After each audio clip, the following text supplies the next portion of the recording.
Hi, I'm Adam Lott, and today I'm going to teach you how to make a drink that you can enjoy with or without alcohol. So basically we're making a rum horchata cocktail, or a rum chata.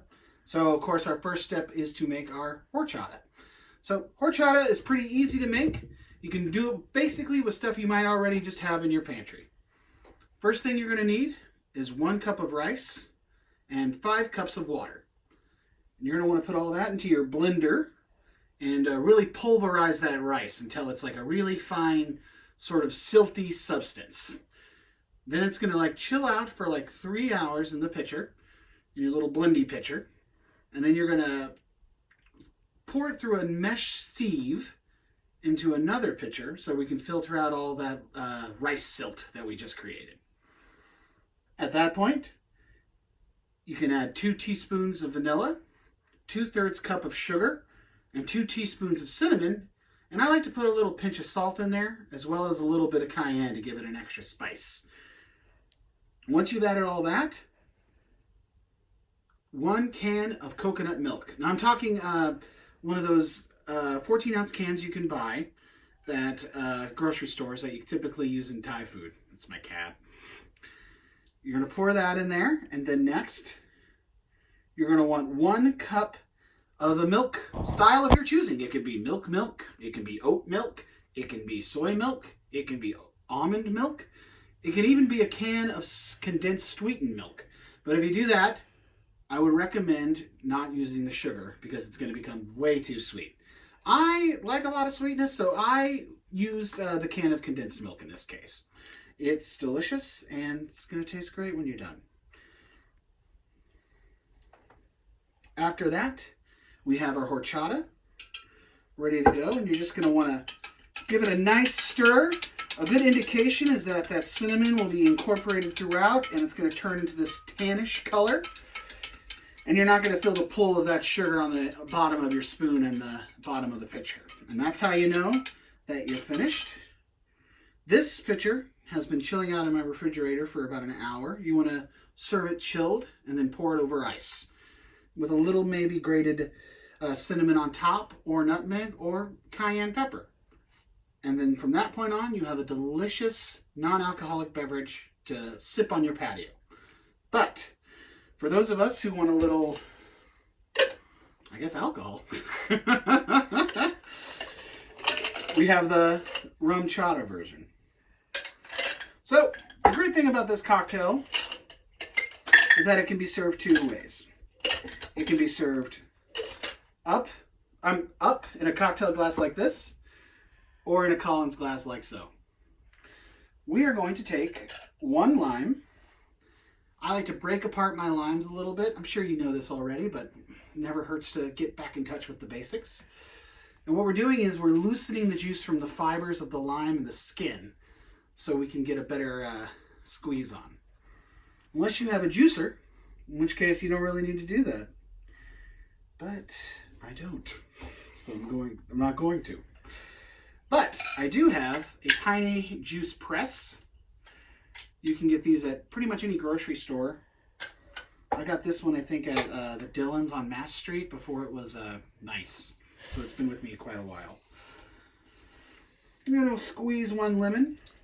I like this method a lot just because you avoid getting all the seeds. And if you see there, you're going to see a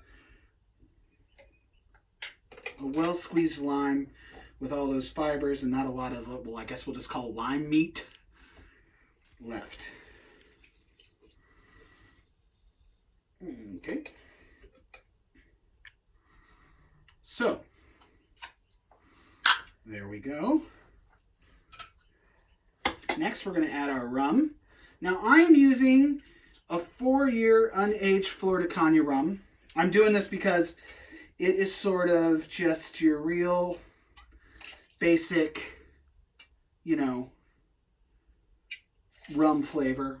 Very classic. It makes a really nice daiquiri. It's delicious. But don't feel married to it. This cocktail will also taste great with even a spiced rum or a darker blackstrap. Or if you're feeling even a little funky, a little pot stilled. So we've done that. We're going to get a little more of a stir before we pour horchata into our shaker.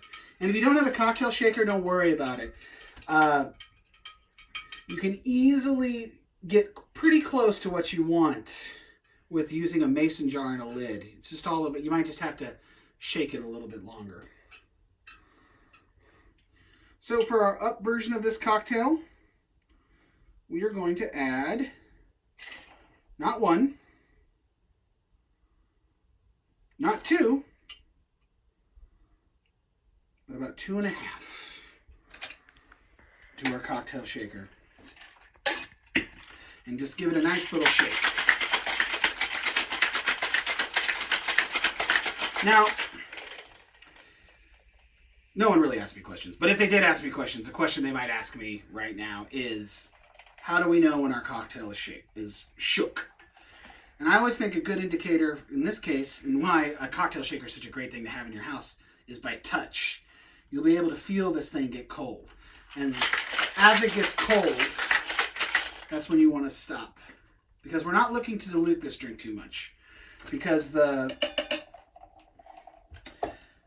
already a fair amount of liquid hanging out in there. What we're basically doing is just incorporating the rum and making the drink cold to serve. So, just pour that in there. And there we go. It's sort of a real quick and dirty way of having like one of those like classic, like a Brandy Alexander or something like that. Think of it that way. But with, delicious. I'm using nutmeg and a little microplane on top because I like nutmeg. Let's see how we did, gang. That's delicious. I like it. You can't taste it, but just trust me. We're friends and I wouldn't lie to you. All right, so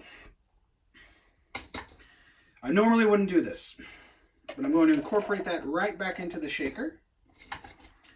Same amount of steps to make the Collins version, except you just pour it over ice in here.